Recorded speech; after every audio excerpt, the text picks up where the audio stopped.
And we're coming to you live from the Built Ford Tough Studio. Boomer Esiason, Greg Giannotti. It's Boomer and Gio on the fan. Simulcast across the country on CBS Sports Network. And wherever you are on the free Odyssey app. Good Wednesday morning. We had some combine interviews yesterday. Joe Shane spoke. You had Mooj speaking. Mooj. They're not booing. They're saying Mooj. Aaron Glenn also spoke. And I don't want to be right about our assessment of who the Jets hired and how we wanted someone with experience, both as a general manager and a head coach, and it can't be a first-time head coach, a first-time GM, and a staff filled with guys that are first-timers, and then maybe bringing another young quarterback. You can't do it again. I really don't want to be right. But, man, yesterday, those two press conferences that they had,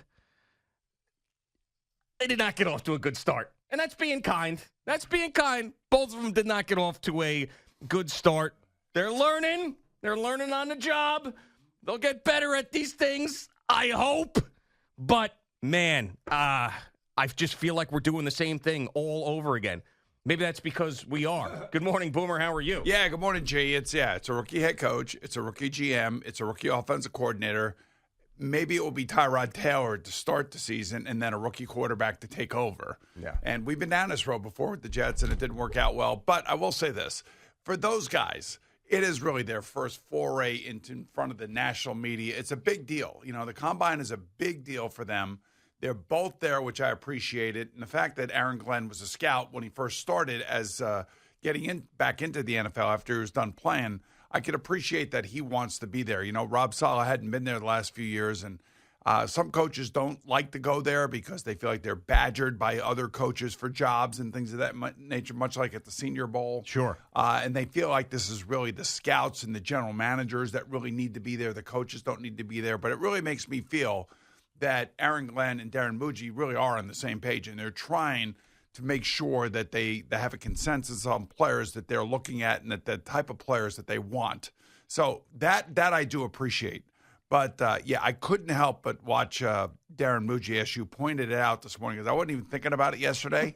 And then this morning you pointed it out. And he has a thing about using his hands about everything. And it's almost like Kamala Harris-like. It's you know very, what I mean? it's politician-esque. It is. But I'm just telling you, like, he's grabbing things out of the air and bringing them together. And you know, patting his heart, and I mean, it is. I didn't realize it watching him yesterday, but when I came in this morning, and you said, "What do you think he's doing with his hands?" I said, "Well, look, this is the first foray into this. He'll learn because you know, obviously, somebody, well, you in this case, will bring it up the fact that he uses his hands quite a bit when he talks. But it's like he uses his hands and not in a way that New Yorkers use their hands. Like he's using his hands in a full of crap politician way. And that's the thing that's bothering me about it is the fact that he does this thing where he clenches a fist. And then he clenches his other fist, then he brings them together. Like he did that twice, where he's like, so what we have is we got the coaches here, right fist. We got the front office people here, left fist. And then we come together. And he brings the fists together. And we come together. Yeah. And then he goes, and then we'll put it up, and he puts his hand way up in the air. We'll put it up on the whiteboard here. We got it up on the whiteboard here. And I'm like, stop! I mean, act like a human! So, I mean, now if he picks the right players, then the guy's going to be a hero here. And that's all that really matters. Right, none of this matters, but it's just when you're trying to get a first impression, are these guys going to be the guys? And you got him, he's like, I want them to know me. And he's putting his hand on his heart. I want them to know me. And, the whiteboard is not just me. It's me and here and the scouting and the here and the boom and the and the USAID and here. It's like, God! And then, yes, I understand what you're saying. Now that I went back and watched it, I didn't realize it when I saw it first. Well, what I said to you, too, is like, watch this and tell me what you think, So I'm watching it and I'm laughing, and then you put it on and you're seeing the same stuff and you're laughing. Yes. Yeah, I know. I'm like, all right. It was like, so, I mean, these guys are all new to this, and they'll understand it, too. And the other thing, too, by the way, I would not believe anything that anybody says at any of these press conferences at the Combine.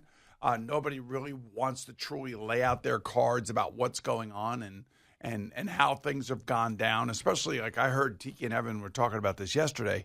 Evan, as a Jet fan, said he wanted more about the Aaron Rodgers discussion. And I was just thinking to myself, if I were in Aaron Glenn's situation or Darren Muji's situation, I would have done exactly what they did. Guys, he's not on the team anymore. He's not going to be on the team anymore. We're done talking about it. And we don't have to talk about it anymore. He's gone. He's going to be somewhere else, and we wish him nothing but the best. These are young guys coming in trying to recreate a culture. And I thought maybe that they would have thought about keeping Aaron, but then the more I thought of it, and the more I thought about Aaron's, conversation with Pat McAfee at the end of December about being the first time being released and then being released by a teenager. Yeah. That was a shot right across the bow of Woody Johnson and Brick Johnson, his 18-year-old son, who the story came out about, the Madden ratings and the trading of Jerry Jeudy and things of that nature. I don't know how true that is. I don't know how accurate that stuff is. But the fact that Aaron made a joke about it on national television basically sealed his fate. Because the one thing I do know about Woody Johnson, you can say whatever you want. You may not like him as an owner. You might find him awkward. You may not like his politics. But the one thing I will say about him, he's a serious guy. And, family is off limits, man, for all of us. I mean, it really is. Mm-hmm. And Diana Rossini and was it Rosenblatt? Zach Rosenblatt. Yes. I think they're the ones who dragged, Brick Johnson into this conversation and everything else. For whatever reason, they were doing their job. I'm not saying they were wrong. I'm just saying they're doing their job. But once Aaron Rodgers did that on McAfee, goodbye, see ya.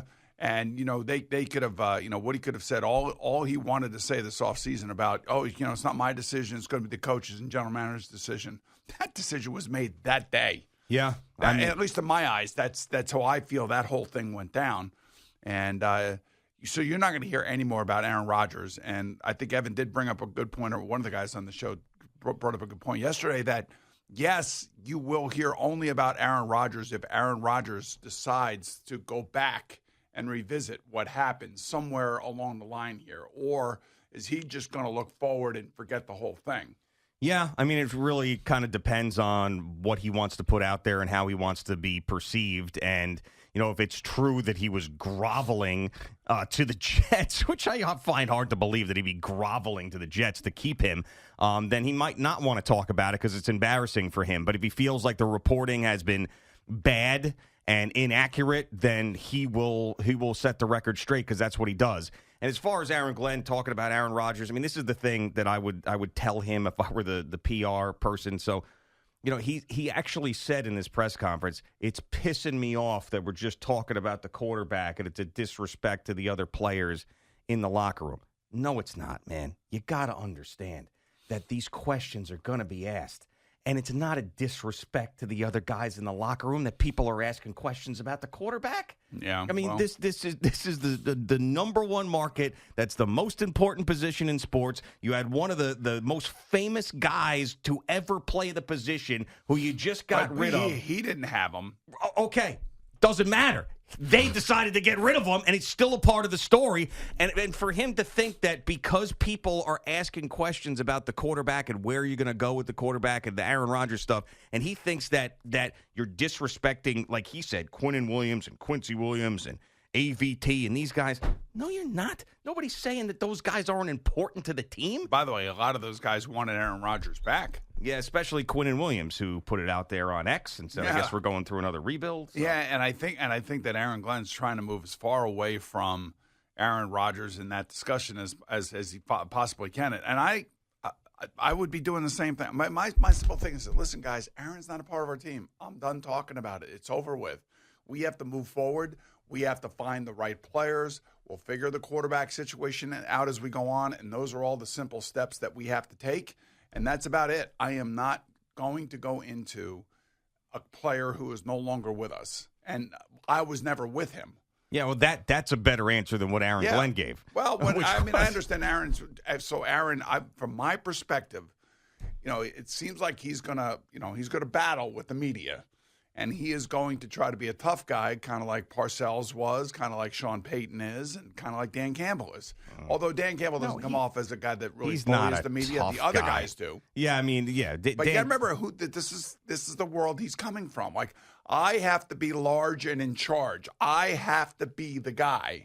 And so that, he is not Liam Cohen down in Jacksonville. No, he is not. He's not going to be that guy. He's going to. You got to remember who he has been around, what he has seen, and he has watched some really, really good coaches who are Hall of Fame, who will be Hall of Fame eligible, depending on what Dan Campbell does in Detroit. Maybe he will be too. Who knows? But at the end of the day, he's been around guys who have been successful, and he is going to mimic that the way that he thinks he needs to mimic it. I'm just telling that. And that's exactly what I would do. Right, but right. Trying to be Bill Parcells is a great thing.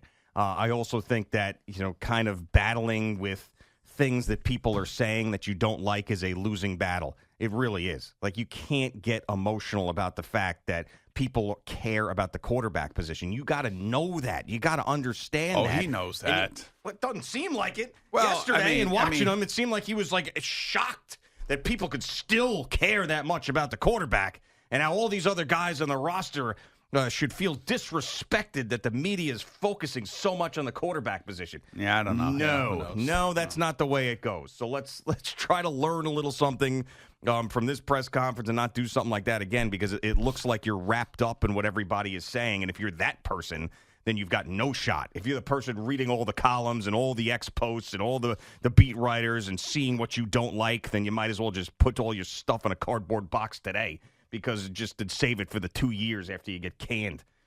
Got to forget about that stuff. Can't care about what the people are saying around you. You just can't. And not everybody who blocks out the media is successful, like Joe Shane and Brian Dable. They block out the media really well, and they haven't been successful. That's true. But they'd be less successful if they were paying attention to what everybody was saying. Yeah, and now at least we got a little bit of an update on Matthew Stafford, especially from Sean McVay. Again, I don't believe anything anybody is saying right now. I wouldn't believe anything that anybody is saying right now. This is silly season in the NFL, and everybody's trying to get their ducks in a row. And I would say that with Sean McVay, we want Matthew Stafford to be our quarterback. Well, if you want him to be your quarterback, then why are you allowing him to go and see what other teams would give him in a trade package? Like, so they want to give Matthew Stafford a raise for sure. They just don't want to go up to what I think he wants and what he thinks he's worth. But then again, like, you're talking out of both sides of your mouth. If you're Sean McVay, you're saying he's a great player, and we really want him. But, I have to balance the future, and I have to look at the short term versus the long term. Well, it's like the Mets with Pete Alonso. Like, the Mets wanted Pete Alonso. Pete Alonso wanted to be with the Mets, but for a certain price, and that's the way it finally worked out. Like, I don't think that that's shocking, and I don't think he's even being hypocritical. I'm sure he really does he wants Matthew Stafford, but for a particular price. It's like buying a car. And who reached out to Matthew Stafford's agents? Who reached out to? I don't know. Tom Brady. Tom Brady did. Okay. And so the Raiders are obviously interested. And, like I was telling you yesterday, if you had your choice between the Raiders and the Giants, and they both were willing to trade for Matthew Stafford, both willing to give up similar assets, and both were willing to pay Matthew Stafford the same amount of money, where are you going? Oh, yeah, I would probably go to Vegas, yes. Well, yeah, because there's no state tax. Well, and also, I mean, I feel like the perception of the Giants right now is it's just a really bad spot in their organization. Like, they're a great organization over their history.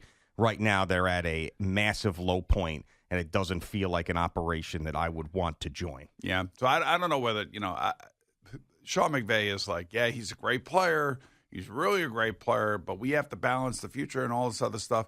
Well, if he's such a great player, why would you even consider letting him go? Why wouldn't you pay him his going rate and what you think he's worth? Well, because they're probably thinking, man, $50 million for a guy who's 37. Are we doing the right thing with that? We've got to. I don't know. I mean, it's got to be cap related. That's what it has to be. I mean, it's well, just the cap is going up significantly. They can give him signing bonuses, convert contracts, individual contracts to signing bonuses. They can do a lot of things. Maybe they're just sick of the whole deal and the fact that Kelly Stafford's out there talking about we want to be respected and all those things. I mean, that bothers him too. It's like, that could have something to do with it. Well, I think it does. I think there's yes, just like Aaron Rodgers saying on McAfee that he if he gets fired by a teenager. Yeah. That people listen, people hear things. And believe me, if I were Woody Johnson, I heard Aaron Rodgers say that after I did everything I could to get him here and support him and fly out to meet him in Malibu and everything else that I did to get him here. And then I hear my quarterback taking a shot at my teenage son, even though it may have been a joke. See you, you're gone. I mean, that's That's enough for me. Yeah, I mean, coupled with the fact that he was injured for an entire year, was injured for a big portion of this year, and had a handful of good games where it looked like he could still play. Yeah, that's why I don't believe that. What he said to whoever he was interviewing. Do you want Aaron Rodgers? You don't. Yeah. Listen, you're not going to get Aaron Rodgers. You're not going to have Aaron Rodgers. It's up to you if I hire you to get him out of here. Right, but I can't say that publicly because it'll look like I'm doing the things that I've been accused of doing. Right, I'm not letting you do your job. I'm going to be a much better owner this time around. Yeah. Yeah. I mean, I still could. I mean, I believe that is the case, but I also think that I could see Aaron Glenn and Darren Muji saying we don't want to start with Aaron Rodgers, And I can understand why. I mean, because they're rookies at what they're doing, and they got to get a hold of that building, and the last thing they need is somebody that's going to go on TV every Tuesday nationally and make news. Yeah. What they need is to get into that building. They got to start talking to people. As you raise your hands while you're talking. They got to get people together. Bring them together, yes. And then we got to go on the whiteboard. Yep. And we got to take a look there. But you got to get to know yourself. Got to get to know me, Mooj. It's Boomer and Gio on the Fan. And here we go. Oh, yeah. Yep, there's Moji.